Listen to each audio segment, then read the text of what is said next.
สวัสดีครับทุกคนคลิปนี้จะมาประกาศว่าตอนนี้ช่องไบเลนเพย์ผมจะเข้าสู่ซีซั่น2แล้วนะครับก็คือเกม Crystal of Badlands เนี่ยเปิดมาปีหนึ่งแล้วนะครับครบรอบ1ปีแล้วนะครับก็คือผมจะเปลี่ยนอาชีพนะครับผมนะครับก็เนื่องในโอกาสที่ผมสตรีมมาก็จะปีหนึงแล้วนะครับก็เปลี่ยนอาชีพเลยละกันเนาะเล่น Elementalist มานานแล้วนะครับก็เปลี่ยนไปเล่นอาชีพ Ghost Bait นะครับในวันที่21ที่จะถึงนี้นะครับวันนี้เปลี่ยนแน่นอนคอนเฟิร์มเลยนะครับเพราะว่าอาชีพนี้เป็นอาชีพที่รอเล่นมานานมากๆนะครับแล้วก็หลายๆคนก็น่าจะรอกันใช่ไหมครับก็จะได้มาทำไกด์เกี่ยวกับอาชีพนี้ด้วยนะครับแล้วก็ที่ต้องบอกว่าซีซั่น2เพราะว่าผมจะเปลี่ยนแนวทางในการทำช่องนิดนึงเนื่องจากว่างานค่อนข้างเยอะมากนะครับงานเยอะมากก็เลยว่าจะมาปรับสไตล์นิดนึงนะครับก็คือจะพยายามมาทำคลิปลงช่องแทนมากกว่ามาไลฟ์สตรีมนะครับแต่ก็จะมีวันที่ไลฟ์สตรีมเนี่ยที่คิดว่าตั้งใจไว้ก็คือเป็นประมาณวันสักหลังอัปเดตนะครับเวลามีอะไรใหม่ๆมาอาจจะเป็นพฤหัสศุกร์อะไรอย่างเงี้ยมาแล้วก็อาจจะเป็นวันจันทร์อะไรอย่างเงี้ยครับอาทิตย์หนึ่ง2 วัน3 วันแล้วแต่นะครับเดี๋ยวแจ้งใน Discord อีกทีหนึ่งนะครับตามเวลาที่ว่างเลยนะครับก็น่าจะมาสตรีมในช่วงประมาณ6 โมงครึ่งอะไรอย่างเงี้ย6 โมงขึ้นไปถึงประมาณสัก2 ทุ่มครึ่งนะครับนี่ก็มาแจ้งข่าวให้ทราบเลยแล้วก็ไหนแล้วก็คือเล่นเกมมาครบ1 ปีแล้วก็เลยอยากจะมาสรุปให้ว่าเกมนี้มันยังสนุกอยู่ไหมนะครับตอนนี้นะครับแล้วก็สำหรับผมมองยังไงเนาะต้องเล่นอะไรบ้างยังไงสำหรับ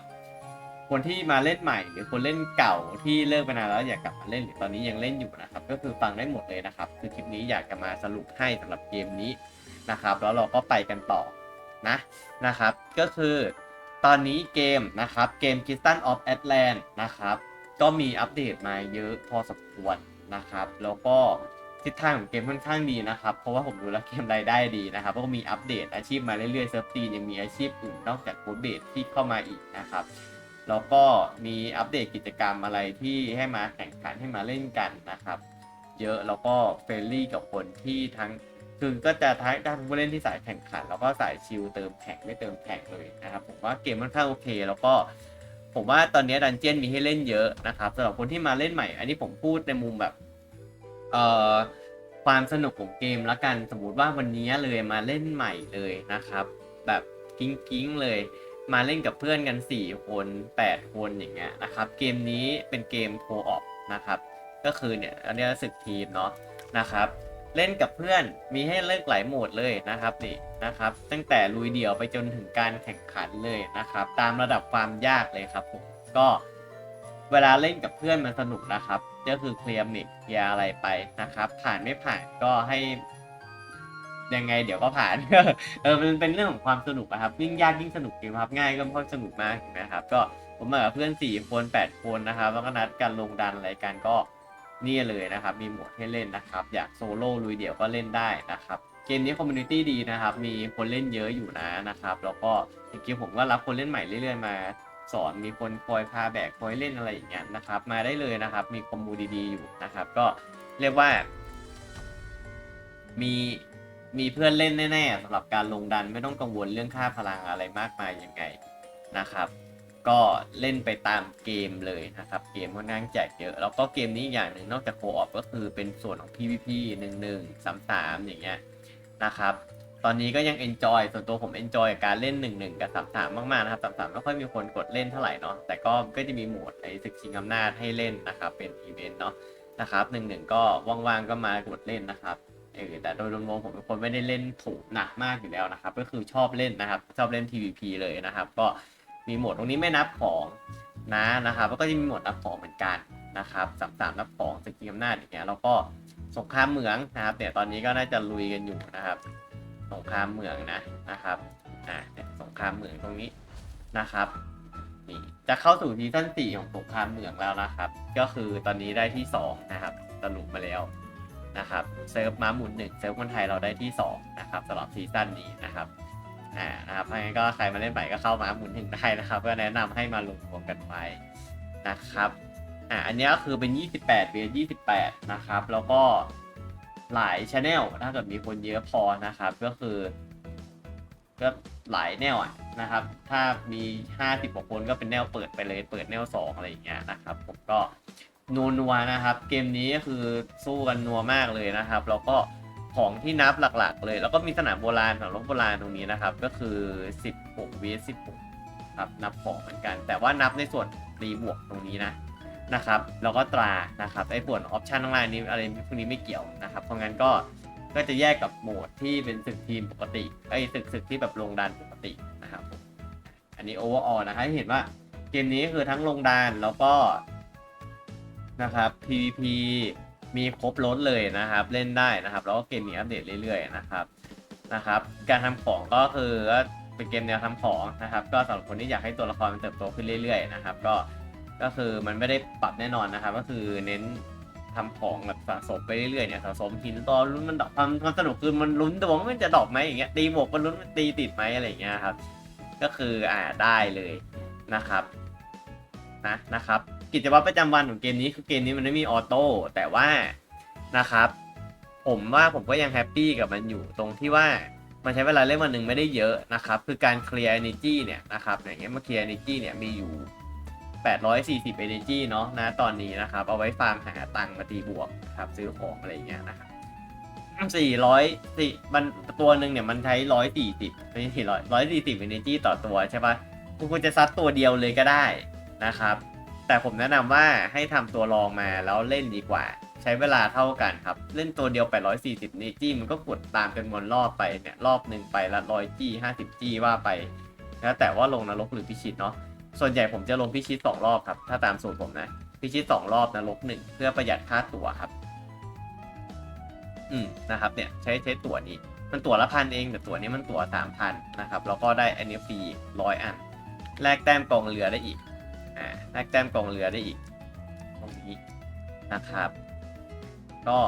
ใช้ตัวเด็กก็คือเก็บแต้มกองเรือได้นะครับเพราะงั้นแนะนำว่าให้มีตัวรองทั้งหมด6ตัวสำหรับเกมนี้นะครับใช้เวลาเท่ากันเล่นตัวเดียว6ตัว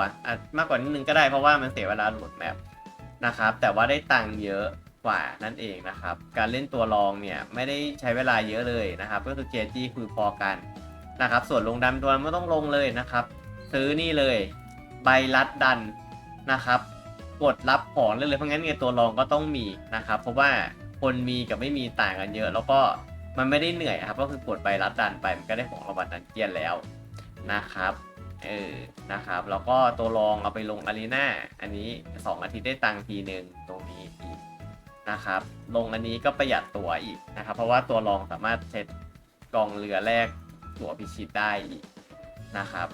เยอะแยะครับลงอะไรอีกนี่ตัวรองก็มาลงนี้ได้นะครับบอสกองเรือนะครับเนี่ยก็ได้ตังค์6ตัวครับ6ตัวโอเคเลยนะครับแล้วก็ใช้น้ำยาคูณรอบนะครับกดยาทองนะครับตรงนี้นะครับเนี่ยนะครับ6ตัวคือจบเลยนะครับไม่ต้องถ้าเกิดใช้แค่ตัวหลักเนี่ยต้องใช้8ขวดนะถ้าใช้ตัวรองนี่ใช้5-6ขวดนะครับจริงๆตัวผมใช้5ขวดเพราะว่าผมจะเปิดร้านค้าลับด้วยนะครับก็ลงตัวรอง10ตัวเลยนะครับแต่สำหรับคนที่ไม่มีโอปอเหลือตรงนี้แล้วไม่ค่อยมีแหละก็ร้านค้าลับก็ไม่ค่อยมีประโยชน์แล้วก็เล่นแค่6ตัวก็พอครับนะครับนี่ก็แล้วแต่เลยแต่ว่าไม่ได้เสียเวลาเยอะแน่นอนวันนึงเล่นแป๊บเดียวเลยจริงๆครับเคลียร์เอเนจีลงดันนะครับลงดันทุกวันนี้ก็คือลง2ดันเนี่ยนะครับวันจันทร์อังคารพุธอย่างละรอบอาทิตย์มันลงเป็นรายอาทิตย์เนาะนะครับไม่ว่างก็ไปกดแรกเอาได้อาทิตย์ถัดไปนะครับผมอันนี้ก็เป็นวันพฤหัสอย่างเงี้ยครับก็เรียกว่าผมก็คือลงดันเวลารอบนะครับแล้วก็เคลียร์จี้นะครับก็ใช้เวลาประมาณครึ่งชั่วโมงต่อวันนะครับสำหรับเกมนี้นะครับก็ใช้เวลาไม่เยอะนะครับไม่ใช่เกมออโต้แต่ก็คือได้เล่นนะครับแล้วก็เกมนี้มันมีให้ทรัพยากรนะเอาตังค์ที่ได้ตรงเนี้ยแต่ที่ไปตีบวกมาแลกเป็นโอปอแล้วก็เอาไปซื้อไอกาชาพวกนี้ได้เลยนะครับถ้าไวๆเลยก็คือสัตว์เลี้ยง2ตัวที่เก่งที่สุดนะแพทนั้นนะครับก็คือมักจะเป็นตัวที่มาใหม่เสมอนะครับแนะนำให้เปิดเวลาที่เราต้องการแข่งขันอะไรถ้าไม่ได้จะไปแข่งขันอะไรกับใครนะครับก็เรียกว่าสุ่มตู้เป็นตู้ก็ได้นะครับอย่างตัวเนี่ยผมไม่ได้สุ่ม2ตู้ล่าสุดเลยว่าไม่ได้แบบคือของผมมันไม่ทันนะครับสำหรับแพทนี้นะครับเพราะว่าไม่ได้เติมเพิ่มอะไรมากมายแล้วนะครับ ก็ใครอยากดูการบริหารทรัพยากรไงก็ติดตามช่องผมไว้นะครับเวลามาไลฟ์สดหรือใน Discord ก็มาถามได้นะครับจะได้แบบดูเป็นแนวทางได้นะครับจะได้แบบเล่นเกมแล้วประหยัดตังค์นิดนึงนะครับแล้วก็ได้สนุกด้วยนะครับผมแนะนำว่าให้เอาโอปอเลยหลักมาสุ่มแฟชั่นอันนี้นะครับมันจะเก่งกว่านะครับสำหรับสัตว์เลี้ยงเนี่ยมันเวลาสมมติเรามี2ตัวแล้วใช่ปะตัวที่3มาตัวที่เราเคยสุ่มไว้ก่อนนั้นเราก็ต้องเอาไปทิ้งครับมันไม่ได้มันก็เปลืองตังค์ฟรีเนาะถูกไหมนะครับพยายามทำอะไรกับที่มันระยะยาวนะครับพาหนะเนี่ยได้นะครับแต่การแข่งขันเก็บได้หมดอยู่แล้วนะครับแต่ว่าถ้าไม่แข่งขันอะไรยังไงมีไว้ตัวหนึ่งไว้ขี่ก็ใช้ได้แล้วครับแล้วก็อันนี้ก็จะเป็นตรายัดอุปกรณ์นะครับตามกำลังเลยครับมีเกมนี้ก็คืออุปกรณ์นะครับมาโอตอนนี้อุปกรณ์เกมนี้ก็คือมีให้ตีบวกนะครับอยู่ระยะยาวเลยนะครับงบลงตรงนี้สำหรับผมก็คือให้คุ้มค่านะครับวัดดวงหน่อยแต่ก็คุ้มค่านะครับให้ตีทุกครั้งที่มีน้ำยานะครับน้ำยาตีบวกแล้วก็มีตรานะครับไปที่จานลึกก่อนจานลึกนี้ลงดันอะไรได้มาก็ใส่ไปนะครับไปสุ่มจากน้องเอลลี่ได้ในร้านลุงเกนเลยนะครับเหมือนกันนะครับก็ส่วนตัวผมแนะนำจริงๆว่าสุ่มประมาณสัก10-20 โลก็พอแล้วครับนะครับถ้าไม่ได้แบบเร่งมากจริงๆนะครับเพราะมันใช้ทรัพยากรข้างเยอะแล้วก็ตราส่วนตัวผมแนะนำว่าเราเอาตังค์ไปซื้อตราเนี่ยเราก็จะไม่มีตังค์ไปตีบวกใช่ไหมคือเกมนี้มันต้องเลือกว่าเราเอาตังค์ไปทำอะไรเอาไปขายเป็นโอปอนะครับถ้าขายได้ในบางช่วงมันจะขายได้เป็นบางช่วงครับขายตังค์เป็นโอปอหรือเอาไปซื้อตราหรือเอาไปตีบวกผมแนะนำว่าให้ไปลงอะไรกับที่มันอยู่ระยะยาวก็คือตีบวกนะครับตาเนี่ยเราทำมาแล้วก็ต้องเปลี่ยนนะครับเราก็ใช้ตาเจนเก่าๆก่อนก็ได้ไม่ต้องใช้ตาดันล่าสุดนะครับมันแพงนะครับผมมันก็ไม่ได้ต่างอะไรกันเยอะมากขนาดนั้นนะครับก็เอามาตีบวกอาจจะคุ้มกว่านะครับเล็งทรัพยากรว่าตีบวกเนี่ยได้ตีคนด้วยอะไรด้วยอันนี้คือส่วนตัวผมจะทำอย่างนี้นะครับตราเนี่ยเก็บสะสมโมดูลจากกิจกรรมได้เลยนะครับอย่างเงี้ยมีโหมดเน็กซัมให้ลงเนี่ยนะครับแล้วก็ไปแลกนะครับไปแลกโมดูลได้นะครับก็สะสมโมดูลไปนะครับตัวผมก็หลักๆก็ใช้โมดูลผสมมาเนี่ยนะครับจากกิจกรรมอะไรว่าไปนะครับก็สรุปเรื่องทำของส่วนใหญ่ผมจะไปเน้นเรื่องตีบวกตาเน้นโมดูลจารึกรี10-20 โลแล้วแต่ช่วงนะครับแค่นั้นเลยนะครับง่ายๆประมาณนี้วงจรแฟชั่นอันนี้คือสิ่งที่ผมแน่ๆเลยก็คือผมจะตังอีกอย่างหนึ่งส่วนใหญ่เอาไปเตรียมกาชามาสู่แฟชั่นนะครับแล้วก็ทำตราใส่แฟชั่นนะครับเป็นหลักเลยเพราะพวกนี้ต้องใช้ฉีดกาชาสีฟ้าในการสุ่มนะครับก็แพทนี้ใช้หนักหน่วงมากๆนะครับผมก็นะครับแต่ก็ยังมีเหลืออยู่ นะครับว่าเราสะสมมาดีนะครับผมเพราะฉะนั้นเกมนี้บริหารทรัพยากรได้นะเป็นไงครับก็รวมๆแล้วก็คือตอนนี้เกมก็สนุกมากครับตอนยังสนุกมากอยู่เลยโคดเบดมาก็สนุกเลยนะครับก็เล่นชิลๆนะครับเล่นคู่กับเกมอื่นๆได้ด้วยนะครับเวลาแบบรู้สึกว่าเฮ้ยเล่นอันนี้แล้วเรามีเกมอื่นแล้วเกมนี้มันจะรบกวนเวลาเกมอื่นเราไหมก็ไม่นะครับเล่นแป๊บเดียวเลยนะครับเล่นกับเพื่อนสนุกครับอันนี้นะครับก็ลองดูครับโดยสรุปก็คือสรุปอีกทีนึงก็คือตอนนี้เดี๋ยวผมจะเปลี่ยนเป็นโค้ดเบสง่ายๆเดี๋ยวผมจะเปลี่ยนเป็นโค้ดเบสวันที่21นะครับก็น่าจะมีไกด์โค้ดเบสมาเรื่อยๆนะครับแล้วก็แนวทางการทำช่องจะเป็นแบบพยายามทำคลิปลงมากขึ้นนะครับตามเวลาที่มีเนาะนะครับเดี๋ยวได้คลิปอะไรก็แจ้งในดิสหรือว่าคอมเมนต์ใต้คลิปมาก็ได้ถ้าทำได้ก็จะทำออกมานะครับแล้วก็คลิปส่วนใหญ่ผมจะไม่ค่อยได้ตัดต่อเรียกว่าไม่ตัดต่อเลยดีกว่านะครับก็จะเป็นแบบเล่าเชิงวิเคราะห์ลักษณะนี้นะครับไปเรื่อยๆนะครับผมก็หวังว่าจะเข้าใจกันนะครับนะครับแล้วก็แฮปปี้กับการลง PVP ลงตีคนอะไรอย่างเงี้ยนะครับในเมืองนะครับก็สนุกดีครับเกมนี้ก็ทำของไปเรื่อยๆนะครับทำของไปเรื่อยๆเนี่ยค่อยๆโตค่อยๆอะไรนะครับก็ค่อนข้างส่วนตัวผมค่อนข้างชอบอยู่แล้วนะครับเกมแนวแบบค่อยๆทำของบริหารทรัพยากรอะไรอย่างเงี้ยนะครับก็สนุกดีเหมือนกันนะครับคลิปนี้ประมาณนี้ดีกว่าเนาะนะครับ